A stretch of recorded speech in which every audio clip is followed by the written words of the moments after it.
આજે ફરીથી આપણે એક બીજો નવો પોઈન્ટ જોશું. ફ્રેન્ડ્સ, વિડીયો શરૂ કરતા પહેલા ચેનલને શેર, લાઈક અને સબસ્ક્રાઈબ કરી દેશો. ફ્રેન્ડ્સ, ઘણા લોકો એવા છે કે જેઓ ચેનલ સબસ્ક્રાઈબ કરતા નથી. ફ્રેન્ડ્સ, તમે જો ચેનલ સબસ્ક્રાઈબ કરશો તો હું ડેલી વિડીયો અપલોડ કરું છું, તો બધાથી પહેલાં નોટિફિકેશન તમને આવશે કે નવો વિડીયો જ્યારે અપલોડ થાય તે સૌ પ્રથમ તમને જોવા મળે. હવે આપણે ફ્રેન્ડ્સ આપણા પોઈન્ટ તરફ ફરીથી જશું. અહીં શેર આપેલું છે. અહીં ફ્રેન્ડ્સ કેપિટલ ગેઇન્સમાં આપણે કાલે રિપોર્ટ જોયા હતા. ત્યાર પછી ફ્રેન્ડ્સ અહીં સ્ટોક સ્ટેટમેન્ટમાં તમને દરેક વસ્તુ બતાવશે, એટલે કે તમે અત્યાર સુધીમાં કેટલો સ્ટોક છે અને કેટલો રાખ્યો છે અને વેચી દીધો છે એ તમને અહીં બતાવશે. તો અહીં આ પ્રકારની ડિટેલ બતાવશે. ક્લોઝિંગ સ્ટોક 56 છે. ત્યાર પછી વિપ્રોના 22 શેર તમારી પાસે પડ્યા છે. ફરીથી એસ્કેપ મારીને શેરમાં જશું ફ્રેન્ડ્સ. અહીં ટ્રેડિંગ સ્ટોક સ્ટેટમેન્ટ બતાવશે, એટલે કે લે વેચ તમે જે કરી હોય એનું સ્ટોકમેન્ટ અહીં બતાવે. ત્યાર પછી અહીં શેરમાં જશું ફરીથી. એમાં ફ્રેન્ડ્સ અધર રિપોર્ટમાં ટર્નઓવર રિપોર્ટ આપણે જોયું હતું. ત્યાર પછી અહીં તમે એક શેર જે ખરીદો છો અથવા તો વેચો છો એનું બ્રોકરેજ કેટલું લાગે છે એનો એસટીટી રિપોર્ટ તમને અહીં દેખાડશે.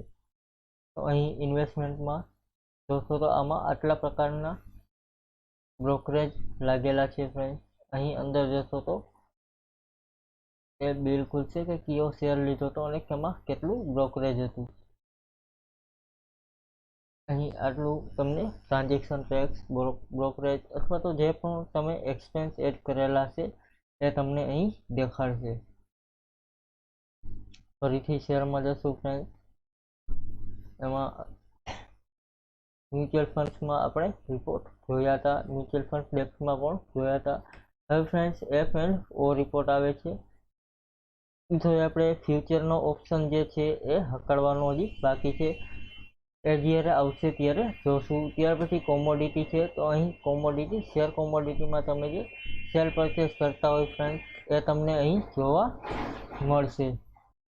અહીં F report, stock report detail એ તમે જ્યારે બ્રોકરેજને દરેક વસ્તુ એડ કરો ત્યારે તમને અહીં જોવા મળશે ફ્રેન્ડ્સ. ત્યાર પછી શેરમાં જશું. ત્યાર પછી શેર રજિસ્ટર આપેલું છે ફ્રેન્ડ્સ. તેમાં તમે દરેક પ્રકારના જે ઓપ્શન સિલેક્ટ કરેલા છે, દાખલા તરીકે મ્યુચ્યુઅલ ફંડ છે. ત્યાર પછી શેર લેવેચ કર્યા હોય તો એનું રજિસ્ટર તમને અહીં બતાવશે. અહીં commodity register, investment, mutual fund register, trading register, IPO register. ત્યાર પછી મર્જ ડીમર્જ કર્યા હોય ફ્રેન્ડ્સ એ બધા જ રજિસ્ટર તમને અહીં બતાવશે. એટલે કે રજિસ્ટરમાં તમે જેટલા શેરની લેવેચ કરી હોય એ દરેક શેર તમને અહીં બતાવશે. અહીં આપણે મ્યુચ્યુઅલ ફંડ રજિસ્ટર જોશું તો અહીં તમને મ્યુચ્યુઅલ ફંડમાં એ બતાવશે ફ્રેન્ડ. આ પ્રકારના રિપોર્ટ તમને જોવા મળશે ફ્રેન્ડ. અહીં મર્જ અને ડીમર્જના પણ હશે ફ્રેન્ડ્સ. અહીં એક વસ્તુમાં આપણે એટલી કાંઈ જરૂરિયાત નથી એ પ્રકારનો આપણે ટાઈમ આપતા નથી. તમારે જે પ્રમાણે જરૂરિયાત હોય એ રજિસ્ટર જોઈ લેશો. કાલે ફરીથી આપણે નવો પોઈન્ટ જોશું. Thank you.